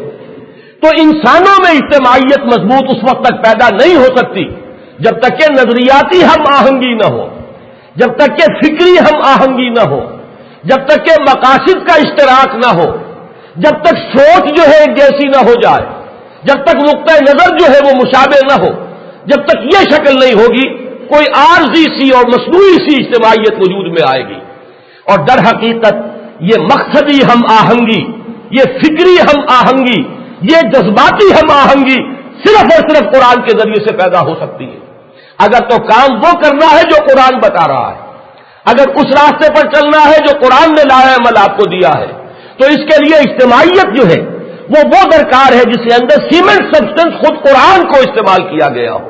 یہ قرآن حبل اللہ ہے، هو حبل اللہ المتین، هو حبل اللہ الممدود من السماء الى الارض. یہ اللہ کی وہ رسی ہے جو آسمان سے زمین تک تنی ہوئی ہے. ایک بڑی پیاری حدیث میں الفاظ آئے کہ مسلمانوں خوشیاں مناؤ، تمہارے پاس اللہ کا یہ کلام، اللہ کی کتاب موجود ہے. طرفہ بایدیکم وطرفہ بید اللہ، اس کا ایک سرا تمہارے ہاتھ میں ہے، ایک سرا اللہ کے ہاتھ میں ہے. تم جڑ جاؤ گے اللہ کے دامن سے، اور پھر جب اللہ کے دامن سے سب چمٹ جاؤ گے تو ایک دوسرے کے ساتھ بھی چمٹ کر اور بنیاد مرصوص بن جاؤ گے. یہ ہے دوسرا نقطہ. آیت تو طویل ہے یہ دوسری، لیکن میں آج صرف اس کے عملی پہلو پر ارتکاز کر رہا ہوں. اس کے بعد جو ہے ایک تاریخی مثال کے طور پر فرمایا گیا وَاذْكُرُوا نِعْمَتَ اللَّهِ عَلَيْكُمْ، ذرا یاد کرو اللہ کی اس نعمت کو جو تم پر ہوئی. اِذْ كُنْتُمْ أَعْدَاءً، جبکہ تم تو باہم دشمن تھے. عرب میں جو دشمنیاں تھیں، قبائلی دشمنیاں، کہیں پانی پینے پلانے پہ جھگڑا اور کہیں گھوڑا آگے بڑھانے پہ جھگڑا، اور جو جھگڑا شروع ہو گیا تو پھر وہ نسل بعد نسل جاری رہتا تھا. تو ایسی قوم کو بنیاد مرصوص بنا دینا، اور اوس اور خزرج کی دشمنی 100 سال سے چلی آ رہی تھی، ایک جنگ نسل بعد نسل جیسے قبائل کے اندر ہوتی ہے. وہ جنگ اس طرح کی نہیں ہوتی کہ میدان میں آمنے سامنے ہو کر لڑ رہے ہو، بلکہ موقع ملا انہوں نے کچھ آدمی ان کے مار دیے، پھر موقع ملا انہوں نے بدلہ لے لیا، کچھ آدمی ان کے مار دیے. وہ ایک انڈکلیئرڈ وار ہوتی ہے جو چلتی ہے نسل بعد نسل. قبائل کے اندر اوس اور خزرج ختم ہو رہے تھے باہمی دشمنی سے. محمد الرسول اللہ آئے صلی اللہ علیہ وسلم اور قرآن مجید کی اس چاشنی سے ان کے دلوں میں باہمی محبت پیدا فرما دی. قرآن مجید کے سیمنٹ سبسٹنس کے ذریعے سے انہیں باہم جوڑ دیا، بنیاد مرصوص بنا دیا. اس کی طرف اشارہ کیا ہے کہ ذرا یاد کرو وَاذْكُرُوا نِعْمَتَ اللَّهِ عَلَيْكُمْ إِذْ كُنْتُمْ أَعْدَاءً فَأَلَّفَ بَيْنَ قُلُوبِكُمْ فاصبحتم بنعمتہ اخوانا، تو تم اللہ کی نعمت سے بھائی بھائی بن گئے۔ وکنتم علی شفا حفرۃ من النار، اور تم تو آگ کے گڑھے کے کنارے تک پہنچ گئے تھے، فانقذکم منہا، اللہ نے تمہیں وہاں سے بچایا ہے۔ یہ ہمارے لیے بڑی رہنمائی ہے اس آیت کے اندر، اس حصے میں، کہ آج ہم تباہی کے اس آتش فشاں کے دہانے پر بیٹھے ہوئے۔ میں نے الفاظ جو ہے ذرا بدلے ہیں، ایک ہے آگ کے گڑھے کے کنارے پر پہنچ جانا، وہ آگ نظر تو آ رہی ہوتی ہے، ایک ہے آتش فشاں کے دہانے پر بیٹھا ہونا۔ بہت سے لوگوں کو تو نظر ہی نہیں آتا تھا کہ کوئی آتش فشاں ہے۔ میں نے پچھلی مرتبہ بھی عرض کیا، نوابزادہ نصر اللہ خان جیسی شخصیت ساری عمر بیت گئی سیاست کے اندر، ہمارے ہاں کے شاید بزرگ ترین سیاستدان ہیں، آج یہاں کل وہاں، اور وہ جس طریقے سے گھومتے ہیں، لیکن چند سال پہلے کیا، چند مہینے پہلے بھی نظر نہیں آ رہا تھا کہ سندھ میں کیا ہو رہا ہے، آج نظر آ رہا ہے اور سب چیخ رہے ہیں۔ تو واقعہ یہ ہے کہ یہ آگ کا گڑھا نہیں ہے، یہ آتش فشاں پہاڑ ہے جس کے دہانے پر اس وقت ہم بیٹھے ہوئے ہیں۔ اگر یہ پھٹا تو کیا ہوگا واللہ عالم، اگرچہ مجھے اس کے بارے میں آج وقت ملا تو کچھ عرض کرنا ہے، لیکن یہ کہ اس وقت میں عرض کر رہا ہوں کہ ہمارے لیے بڑی عملی طور پر گویا کہ ایک مثال ہے، کنتم علی شفا حفرۃ من النار فانقذکم منہا کذالک یبین اللہ لکم آیاتہ لعلکم تہتدون۔ معلوم ہوتا ہے کہ اس آیت کے مخاطب خاص طور پر اس کے آخری حصے کے، آج سے 1400 برس پہلے کے وہ صحابہ کرام نہیں تھے، اصل مخاطب گویا کہ آج کا پاکستانی مسلمان ہے، کہ اسی طرح اللہ تعالیٰ تمہارے لیے اپنی آیات کی وضاحت کرتا ہے تاکہ تم ہدایت اخذ کرو، تاکہ رہنمائی تمہیں مل جائے۔ یہ دشمنیاں فروغ ہوگی تو صرف حبل اللہ کے ذریعے ہوگی، یہ اختلافات نسلی اور لسانی ختم ہوں گے تو یہ اوپر کی ٹیپ ٹاپ سے نہیں ہوگا۔ اللہ، مجھے اکبر الہ آبادی کا شعر یاد آیا ہے، وہ تو ذرا اور فلسفیانی سطح پر ہے، لیکن انداز یہی ہے کہ مذہب کی ٹیپ ٹاپ سے دبتی نہیں ہے عقل، بس عشق ہی بجھاتا ہے اس کے قریب کو۔ یہ جو واز کہے جا رہے ہیں بھائی چارہ ہونا چاہیے، یہ ہونا چاہیے، یہ فتنے اس سے فروغ ہونے والے نہیں ہیں، وہ وازوں کا وقت گزر چکا۔ اب تو وہ ہم آہنگی جو حبل اللہ کی بنیاد پر پیدا ہو، محنت طلب ہے، اس کے لیے ذرا خود اپنے آپ کو مارنا پڑے گا، خود پہلے اللہ کا بندہ بننا پڑے گا، خود جو ہے اتقوا اللہ حق تقاتہ ولا تموتن الا وانتم مسلمون، پہلے اس کٹھن وادی میں سے گزرنا ہوگا۔ فلاقتحم العقبہ، اس وادی کو عبور کرنا ہی آسان کام نہیں ہے، لیکن اس کو کر لے اور پھر قرآن مجید کے داعی اور علمبردار بن کر کھڑے ہو جائیں تو اس سے ہم آہنگی پیدا ہوگی، نقطۂ نظر میں یکسانیت آئے گی، مقاصد کا اشتراک پیدا ہوگا، امنگیں ایک ہوں گی، ولولے ایک ہوں گے، آرزویں ایک ہوں گی، تو جذباتی اور فکری سطح پر یہ ہم آہنگی پیدا کر سکتا ہے صرف اور صرف قرآن، جس کو علامہ اقبال نے کہا ہے کہ یہ در حقیقت قرآن ہی ہمارے لیے اعتصامش کن کہ حبل اللہ اوست، یہی تو ہے اللہ کی رسی، اس قرآن کو مضبوطی کے ساتھ تھامو۔ یہ دوسرا نقطہ ہے۔ اب آئیے تیسرا نقطہ، وَلْتَكُن مِّنكُمْ أُمَّةٌ يَدْعُونَ إِلَى الْخَيْرِ وَيَأْمُرُونَ بِالْمَعْرُوفِ وَيَنْهَوْنَ عَنِ الْمُنكَرِ۔ آج میں سورہ آل عمران کی ان آیات کے حوالے سے تدریجاً اس تیسرے نقطے تک پہنچا ہوں۔ پچھلی 3 تقریروں کا ماحصل یہی تھا، اب بھی اگر ہوش میں آ جائے تو دینی جماعتوں کا لائے عمل یہ ہونا چاہیے۔ دینی جماعتوں نے غلط جگہ اپنی قوتیں صرف کی ہیں، خلوص کے ساتھ کی ہے، خطا ہے، اجتماعی خطا ہے، ایک دوسرے کو الزام دینا مقصود نہیں ہے، کسی کی توہین اور تذلیل پیش نظر نہیں ہے، لیکن یہ ہے کہ یہ ہمارا اجتماعی معاملہ ہے، ہماری خیر ملکی سطح پر، ہماری خیر قومی سطح پر اگر ہے تو صرف اس راستے میں ہے کہ رجوع کریں، توبہ کریں، اس میدان سے ہٹیں اور یہ میدان اختیار کریں جو قرآن دکھا رہا ہے کہ یہ جمعیت جب وجود میں آئے، پہلے 2 نکات پر عمل کے ذریعے سے جو جماعت وجود میں آئے، جو ہم مقصد لوگوں کا ایک اجتماع اور تنظیم قائم ہو، وہ کیا کام کرے؟ 3 کام، یدعون الی الخیر۔ یدعون الی الخیر کو میں نے اس سے پہلے بھی بہت سے مواقع پر بیان کیا ہے کہ اگرچہ خیر کا لفظ جو ہے وہ عام ہے، لیکن میرے نزدیک یہاں خیر سے مراد قرآن ہے۔ ہوا خیر مما یجمعون، یہ سب سے بہتر ہے ان دولتوں سے کہ جو لوگ جمع کرتے ہیں، ان سب سے بڑھ کر الخیر، خیر مجسم قرآن مجید ہے۔ تو دعوت الی القرآن، وہ پرچہ ابھی تازہ ہی سمجھیے، 2 ماہی پرچہ جو شائع کیا تھا ہم نے حکمت قرآن کا، دعوت رجوع الی القرآن کا پس منظر، تو اس میں نے وہ سارا نقشہ جو ہے کھینچ دیا ہے۔ 23 برس کی جو میری مسائی ہے، میں نے تو زیادہ اسی پر کام کیا۔ بہرحال اس وقت اس کا حوالہ دینا صرف وہ برسبیل تذکرہ ہے۔ بات کیا ہے کہ جو اجتماعیت قائم ہو، تیسرا نقطہ یہ ہے یدعون الی الخیر، خیر کو عام رکھے، یا الی القرآن۔ مجھے خوشی ہوئی ابھی کچھ حضرات آئے تھے علماء کرام سرحد سے۔ سرحد کا علاقہ خاص طور پر ہمارا ایسا ہے کہ جہاں مذہبیت گہری ہے، لیکن اس مذہبیت کے اندر حنفیت اور قانون زیادہ زور اسی پر ہے، قرآن کی طرف توجہ نہیں ہے، حدیث کی طرف بھی توجہ نہیں ہے، اس لیے کہ وہ تو صرف ایک فقہ ہے اور فقہ کے اوپر سارا دار و مدار ہے۔ لیکن ابھی ایک تحریک وہاں چل رہی ہے، اور ان میں قبائلی علاقے کے اندر بھی، وزیرستان میں بھی رجوع الی القرآن کی تحریک، اور ان کا میں نے جب ان کے علماء آئے اور ان کی رائے بھی وہی تھی جو میری تھی، تو مجھے خوشی ہوئی کہ یدعون الی الخیر کے معنی ہے دعوت الی القرآن، جمع ہو جاؤ اور سب بلاؤ قرآن کی طرف۔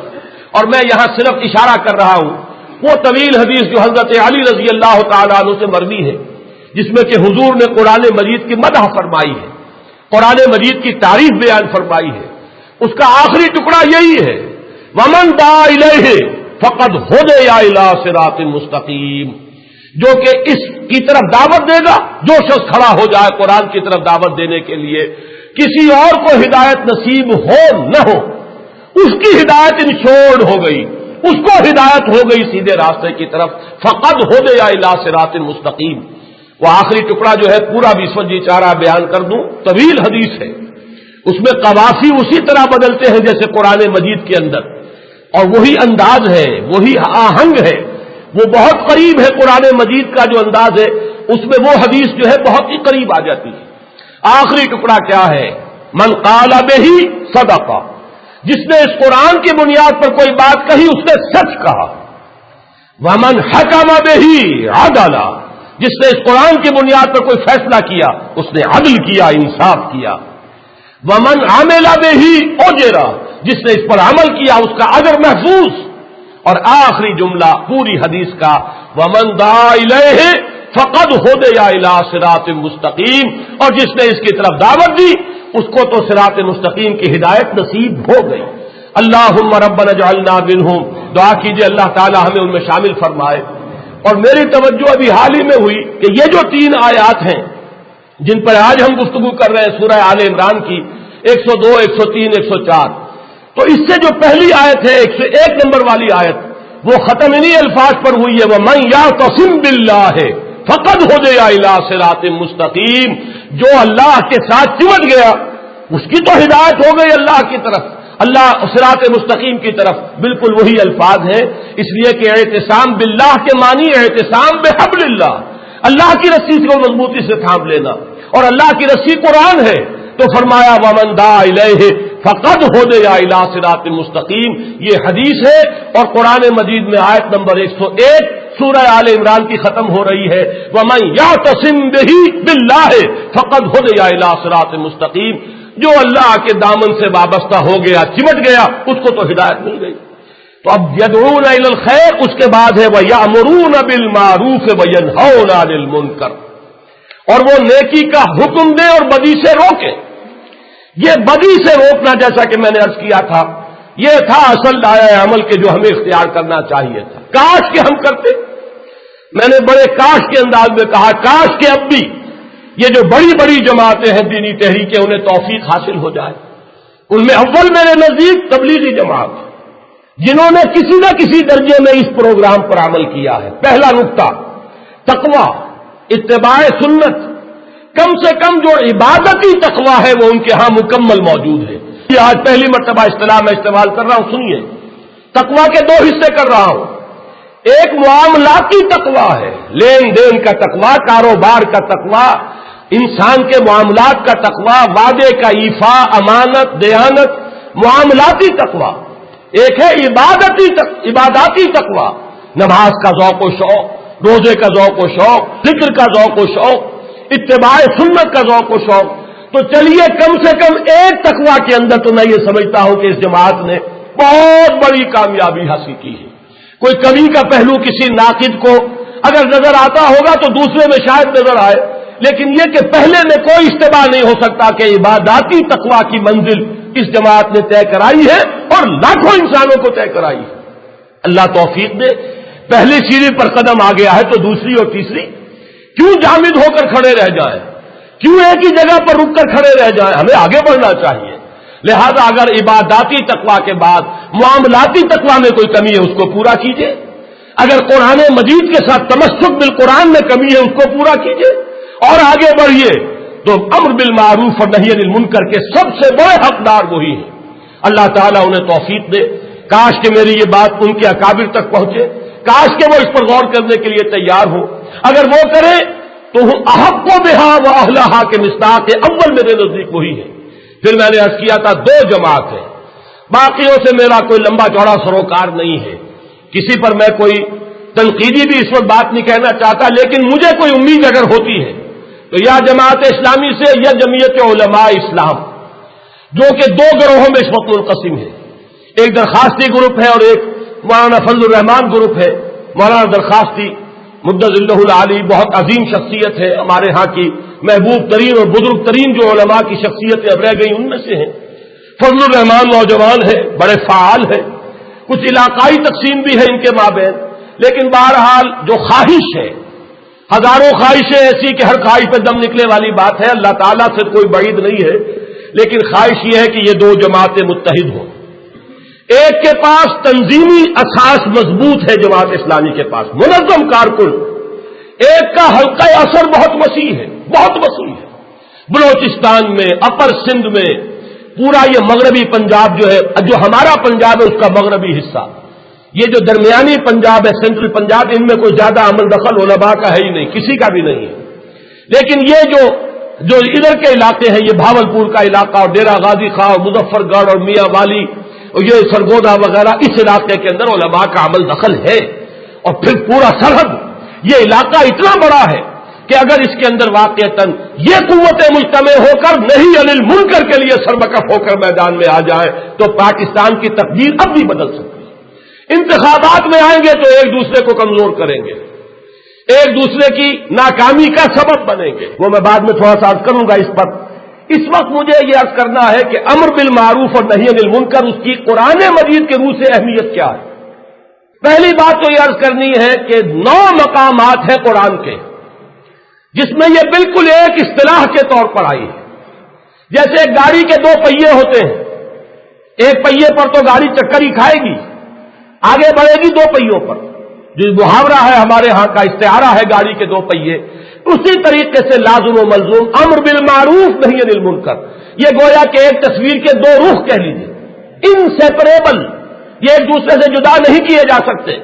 بڑی غلطی ہوئی ہے، مغالطہ لگا ہے جن لوگوں کا یہ خیال ہے کہ صرف نیکی کی تلقین سے گزارا ہو جائے گا۔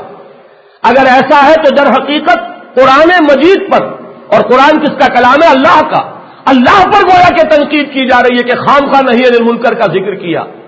اگر ایک بات سے، ایک شے سے اگر مقصد پورا ہو سکتا ہو تو دوسرے کا ذکر جو ہے سرپلس ہے، خامخواہ ہے، بیکار ہے، بے مقصد ہے، معاذ اللہ ثم معاذ اللہ۔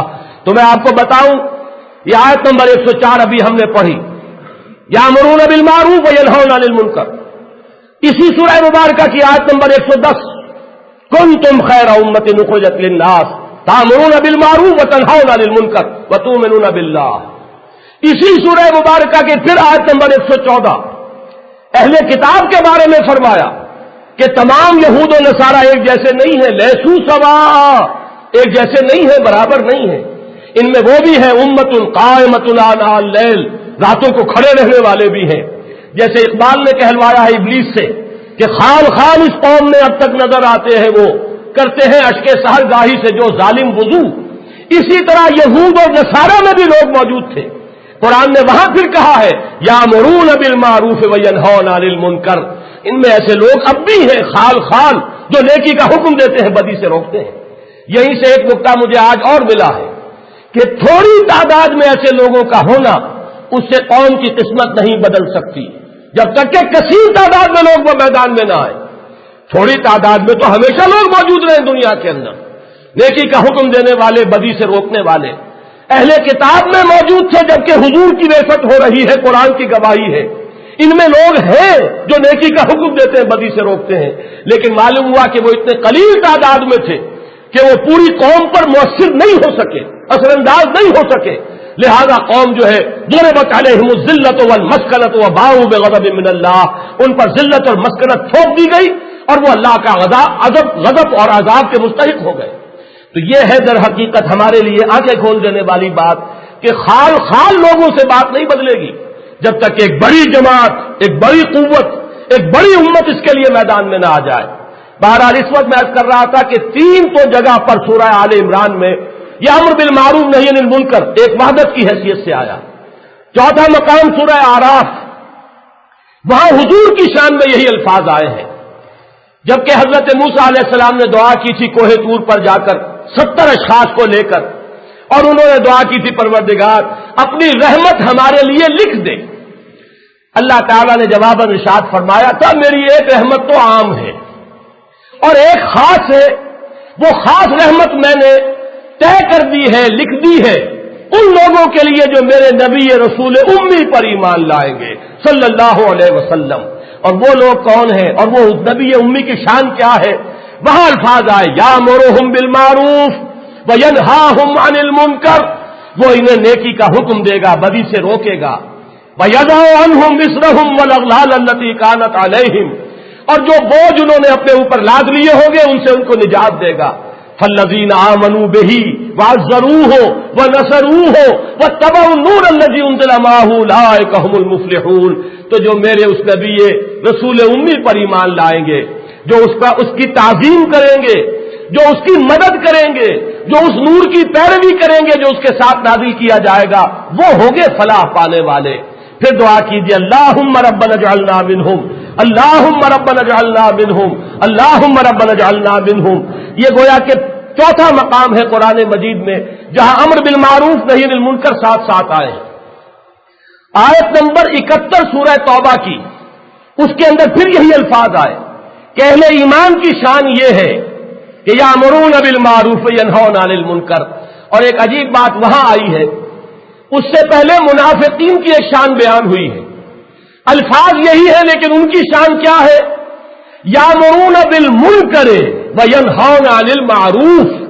منافقین کا حال تو یہ ہے کہ وہ بدی کا حکم دیتے ہیں، نیکی سے روکتے ہیں۔ آج ہمارے معاشرے میں جتنی قوتیں فحاشی کو پھیلانے والی ہیں وہ در حقیقت نیکی سے روکنے والی، بدی کی طرف دعوت دینے والی ہے۔ آپ کا میڈیا، آپ کے اخبارات، آپ کا نیشنل پریس، جن کے یہ رنگین صفحات جو ہے، جو بھی مسلمان چاہتا ہے کہ اس کے گھر میں وہ اخبار آ جائے، خبر پڑھ سکے، اس خبر کے ساتھ ساتھ لازماً وہ فحاشی اور بے حیائی کی خوراک جو ہے وہ پہنچائی جا رہی ہے گھروں کے اندر۔ یہ ہے وہ لوگ کہ جو بدی کا حکم دینے والے اور نیکی سے روکنے والے ہیں۔ حضور نے بھی ایک مرتبہ فرمایا ہے مسلمانوں تمہارا کیا حال ہو جائے گا اس وقت جبکہ تم امر بالمعروف اور نہی عن المنکر کو ترک کر دو گے۔ صحابہ حیران ہوئے، حضور ایسا بھی ہو سکتا ہے؟ مسلمان ہوتے ہوئے نیکی کا حکم دینا چھوڑ دے، بدی سے روکنا چھوڑ دے؟ حضور نے فرمایا نہیں، بل اشد منہ سیکون، اس سے بھی بڑی بات ہو کر رہے گی۔ پوچھا حضور وہ کیا ہوگا اس سے بڑی بات کہ نیکی کا حکم نہ دے، مسلمان بدی سے نہ روکے، اس سے بڑی بات کیا ہوگی؟ فرمایا وہ وقت آئے گا کہ تامرون بالمنکر وتنہون عن المعروف، تم بدی کا حکم دو گے اور نیکی سے روکو گے۔ آج اس کا مصداق بن چکا ہے ہمارا یہ معاشرہ۔ نیکی پر چلنے کی کوشش کیجئے، کوئی نوجوان داڑھی رکھ لے، پورے گھر کے اندر بغاوت ہو جائے گی، والدین سے پر سوار ہو جائیں گے، یہ کیا تم نے کیا ہے، داڑھی مونڈو۔ آج کا معاشرہ جو ہے وہ نیکی کو غذا نہیں دے گا، بدی کو غذا دے گا۔ کوئی نہیں روکے گا جس طرح آپ چاہے گلچھرے اڑاتے پھرے، لیکن ذرا سا طے کر کے دیکھیے کہ حلال کھاؤں گا حرام نہیں کھاؤں گا، آپ کے اپنے قریبی اعزاء، آپ کے گھر والے آپ کے دشمن ہو جائیں گے۔ تمہیں تقویٰ کا ہیضہ ہو گیا ہے، تم آئے ہو کہیں سے نیک بن کر، باقی دنیا سب کچھ کر رہی ہے۔ بہرحال سورہ توبہ میں جیسے سورہ آل عمران میں 3 جگہ یہ اصطلاح آئی، سورہ توبہ میں بھی 3 جگہ آئی، آیت نمبر 67، آیت نمبر 71 اور آیت نمبر 112 جس پر کہ اگلے جمعے میں گفتگو ہوگی۔ وہ لوگ وہ ہیں الآمرون بالمعروف والناہون عن المنکر والحافظون لحدود اللہ، اللہم ربنا اجعلنا منہم۔ پھر سورہ حج میں گنتے جائیے، یہ اب کتنے 3 اور 3 6 اور 2 8، اب یہ نواں مقام ہے سورہ حج کا. فرمایا گیا الذین ان مکناہم فی الارض اقاموا الصلاۃ وآتوا الزکاۃ وامروا بالمعروف ونہوا عن المنکر. اور آخری مقام سورہ لقمان کا ہے یا بنی اقم الصلاۃ وامر بالمعروف وانہ عن المنکر واصبر علی ما اصابک ان ذلک من عزم الامور. اے میرے بچے نماز پر قائم رہ، نیکی کا حکم دے، بدی سے روک، اور پھر جو بیتے اس کو برداشت کر. اس لیے کہ بدی سے روکنا اور نیکی کا حکم دینا یہ بڑے ہمت کے کاموں میں سے ہے. مخالفت ہوگی، تمہارے اوپر پتھراؤ بھی ہو سکتا ہے، تمہیں سب قسم کے امتحانات سے گزرنا پڑے گا، لیکن یہ کہ ان ذالک من عزم الامور یہ بڑے ہمت کے کاموں میں سے ہے. اب یہ میں نے آپ کو 9 مقامات گنوا دیے جہاں قرآن مجید میں امر بالمعروف نہی عن المنکر ایک واحد اصطلاح کے طور پر آئی. گاڑی کے 2 پہیے یا تصویر کے 2 رخ. اب 3 مقامات کی طرف اشارہ کرنا چاہتا ہوں، بلکہ 4، جن میں ان میں سے زیادہ زور نہی عن المنکر پر ہے. احادیث تو میں اگلے جمعے میں انشاءاللہ پیش کروں گا کہ نہی عن المنکر یہ زیادہ ضروری ہے امر بالمعروف سے، اور قوموں پر جو عذاب آتا ہے وہ اصل میں آتا ہے نہی عن المنکر کو ترک کر دینے کے باعث. یہ دوسرا نقطہ. پہلا نقطہ کیا کہ امر بالمعروف نہی عن المنکر دونوں لازم و ملزوم، دونوں ایک گاڑی کے 2 پہیوں کے مانند، دونوں ایک تصویر کے 2 رخ، جیسے انہیں سیپریٹ نہیں کیا جا سکتا، انسیپریبل، اسی طرح یہ آپس میں جزو لا ینفک ہے ایک دوسرے کا. لیکن دوسرا نقطہ اہم تر ہے، قوموں پر عذاب آتا ہے جب نہی عن المنکر کا معاملہ ختم ہو جائے.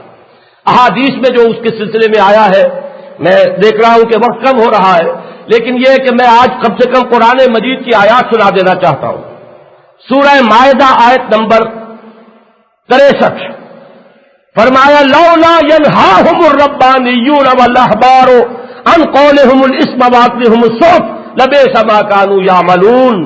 کیوں نہیں روکا انہیں ان کے احبار اور رہبان نے، ان کے علماء، ان کے صوفیاء نذرانے وصول کرتے رہے، لوگوں کی طرف سے اعزاز و اکرام ہوتا رہا، انہوں نے بدی سے روکا نہیں، حرام خوری پر ٹوکا نہیں، وہ ان سے نذرانے لیتے رہے، ان سے طرح طرح کی خدمتیں جو ہے کرواتے رہے.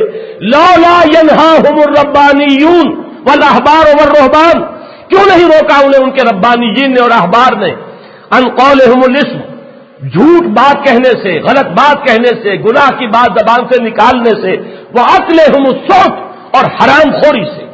معلوم ہوا کہ جب قوم کے علماء، صوفیاء، ربانیین، رہبان، علماء کرام اگر یہ نہی عن المنکر کا فریضہ جو ہے ترک کر دیں گے تو عذاب الہی جو ہے وہ آ کر رہے گا. دوسری آیت سورہ مائدہ کی آیت نمبر 78 لعن الذین کفروا من بنی اسرائیل علی لسان داؤد وعیسی ابن مریم. لعنت کی گئی بنی اسرائیل پر حضرت داؤد اور حضرت عیسیٰ ابن مریم علیہم السلام، ان کی زبان کے ذریعے حضرت داؤد نے بھی لعن تعان کی، لعنت کی بنی اسرائیل پر، اور حضرت عیسیٰ علیہ السلام کی تو جو لعنت ملامت ہے انجیل اب بھی پڑھ لیجئے، قدم قدم پر بنی اسرائیل پر انہوں نے جو لعنتیں کی ہیں. اب فرمایا یہ کیوں ہوا؟ ذالک بما عصوا وکانوا یعتدون، یہ اس لیے ہوا کہ انہوں نے نافرمانی کی روش اختیار کی، حدود سے نکلے.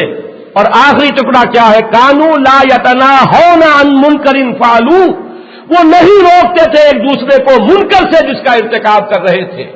اجتماعی طور پر قوم میں جب تک یہ ضمیر بیدار نہ ہو، ایک دوسرے کو روکنے اور ٹوکنے کا عمل نہ ہو رہا ہو، لبئس ما کانوا یفعلون، بہت بری حرکت ہے جو انہوں نے کی ہے. معلوم ہوا کہ جب یہ باہمی بدی سے ایک دوسرے کو روکنے کا عمل جو ہے کسی امت میں ختم ہو جاتا ہے، تو چاہے وہ امت بنی اسرائیل کی ہو، جنہیں غرہ تھا کہ ہم تو اللہ کے بڑے چہیتے ہیں، بڑے لاڈلے ہیں، اللہ تعالیٰ کے ہم سے بڑی محبت ہے، نحن ابناء اللہ واحباہ، جن کو قرآن 2 مرتبہ کہتا ہے کہ ہم نے فضلناکم علی العالمین، تمہیں تمام جہانوں پر فضیلت دی. وہی قوم ملعون بن جاتی ہے، اس پر لعنت ہوتی ہے اللہ کی طرف سے. اور کس گناہ کی پاداش میں کانوا لا یتناہون عن منکر فعلوا، وہ ایک دوسرے کو منع نہیں کرتے تھے منکر سے.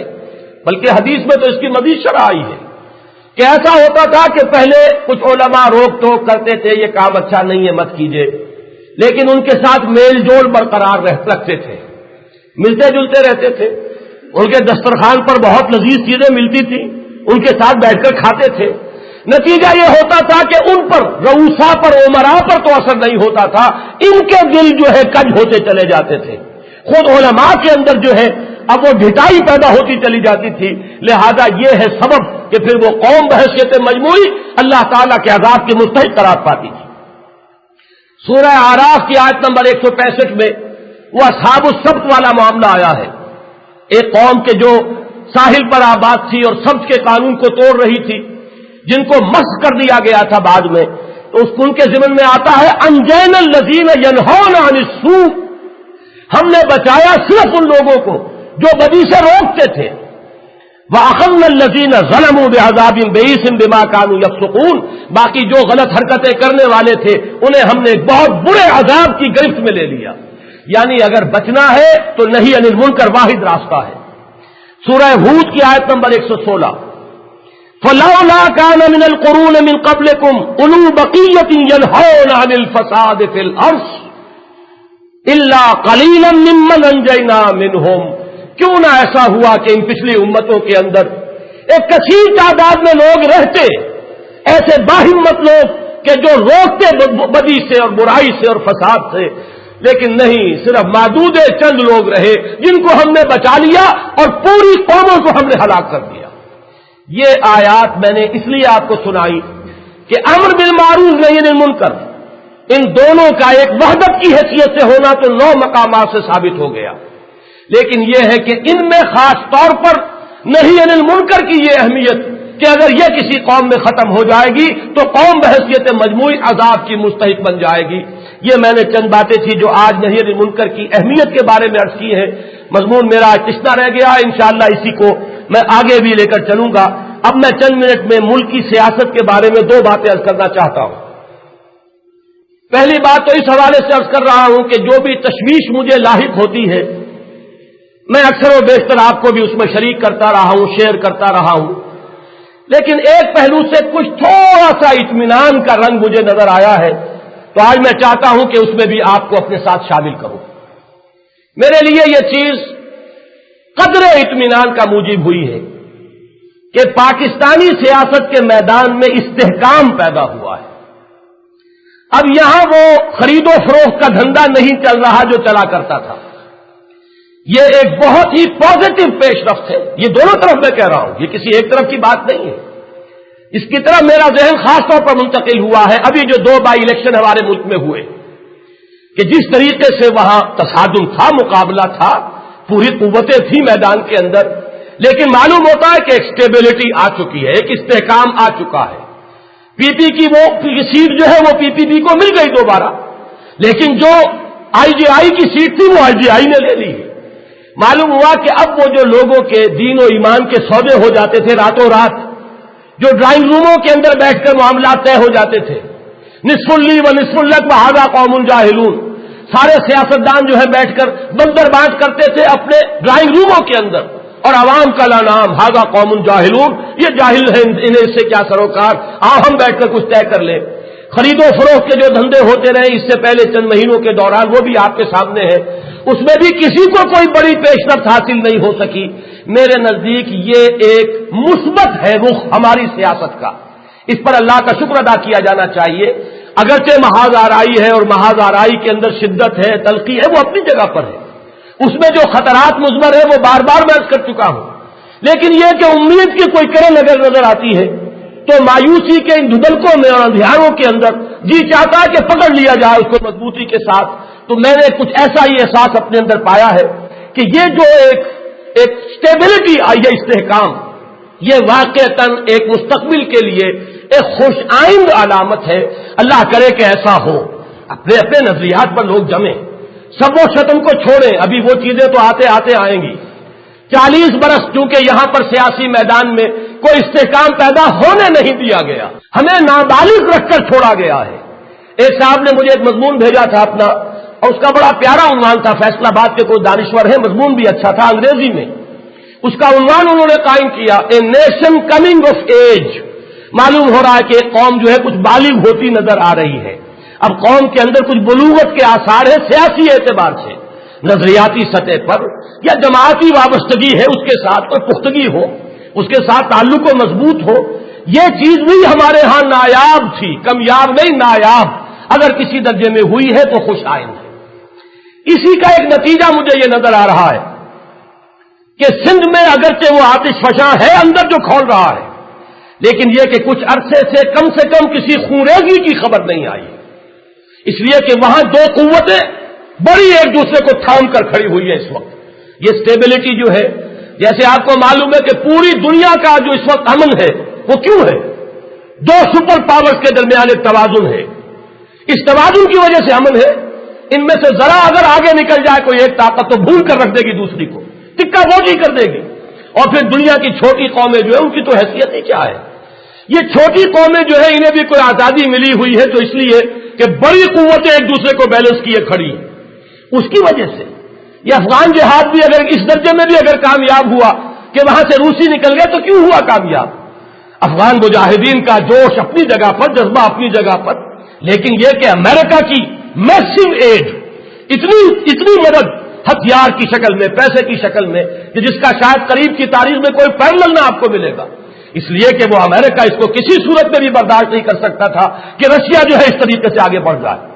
اسے کرنا پڑتا اگر افغانوں کے اندر جان نہ ہوتی، ظاہر بات ہے امریکی آ کے نہیں لڑ سکتا تھا، وہ تو طے ہو چکا ہے ویتنام کے بعد کہ امریکی لڑنے کو تیار نہیں، خون نہیں دے سکتی امریکی قوم، یہ طے ہو چکا ہے، لیکن انہیں قوم مل گئی جو خون دینے کے لیے تیار تھی، تو پیسہ انہوں نے دے دیا، ہتھیار انہوں نے دے دیا، لیکن اصل میں بیلنس ہے، سپر پاور بیلنس، وہی ہمارے ہاں اس وقت دو بڑی سیاسی قوتوں کا بیلنس ہے۔ اس بیلنس کی وجہ سے کچھ خیر شاید ہو، کچھ وقت ہمیں مل جائے، کچھ مہلت عمل مل جائے، کچھ کام کرنے کے لیے جسے بریدنگ اسپیس آپ کہتے ہیں وہ ہمیں شاید مل جائے۔ میرے سامنے اس وقت یہ بیلنس دو لیولز پر ہے۔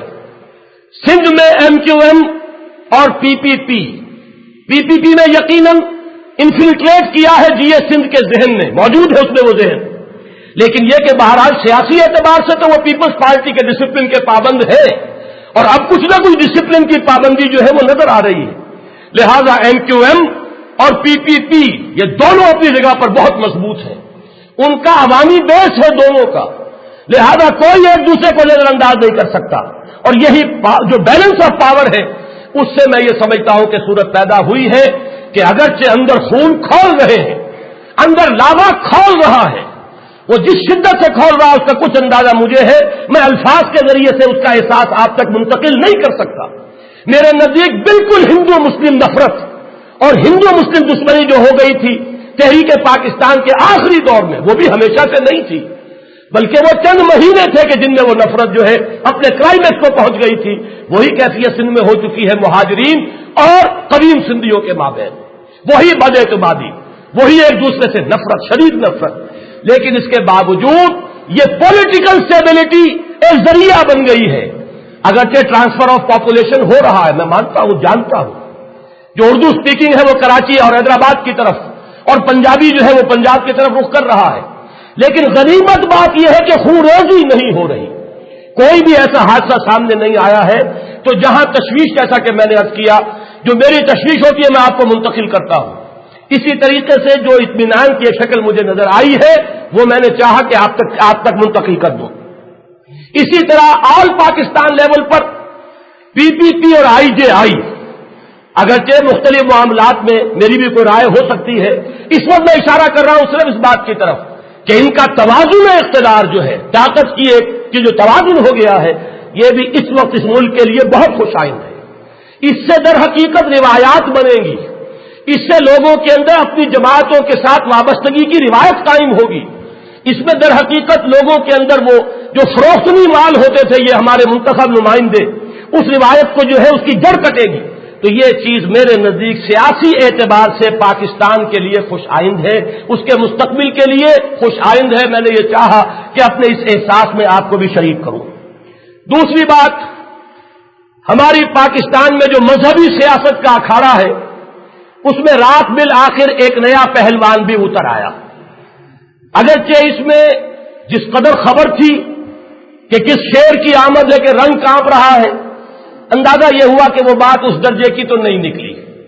واللہ عالم جلسے میں شریک نہیں تھا، میں چشمدید گواہ تو نہیں ہوں، میری معلومات تاحال کوئی اور چشمدید گواہ سے بھی میری بات نہیں ہوئی ہے، لیکن تاحال جو معلومات ہیں ان کی بنیاد دو ہمارے قومی اخبارات ہیں، ایک جنگ اور ایک نوائے وقت، دونوں سے جو میں نے تاثر لیا ہے وہ یہ ہے کہ جس درجے کا اندازہ تھا وہ غالباً اس طرح کا کوئی اجتماع نہیں ہو پایا. نمبر دو بات جو مجھے عرض کرنی ہے وہ یہ ہے کہ طاہر القادری صاحب اور اپنی اس عوامی تحریک پاکستان عوامی تحریک، یہ دونوں خواہ کتنے ہی سیکولر بننے کی کوشش کریں، اگرچہ ہمارے لیے تو یہ خوشائند بات ہے ہی نہیں، انہوں نے بھرپور کوشش کی ہے کہ اس کو ایک سیکولر سیاسی تنظیم کا رنگ دیں. قادیانیوں تک کے لیے دروازے کھول دیے گئے اور غیر مسلم اقلیتوں کے حقوق کے بھی مدعی اور محافظ بن کر سامنے آ رہے ہیں.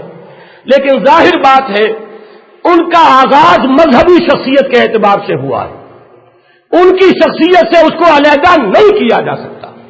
وہ اپنے لیے چاہے یہ راستہ جو ہے وہ مصلحت کے تحت اختیار کر رہے ہوں، لیکن ان کی شخصیت سے مذہبیت اور وہ بھی ایک خاص نوع کی مذہبیت، یہ ان کا جزو لا ینفک ہے ان کی شخصیت کا.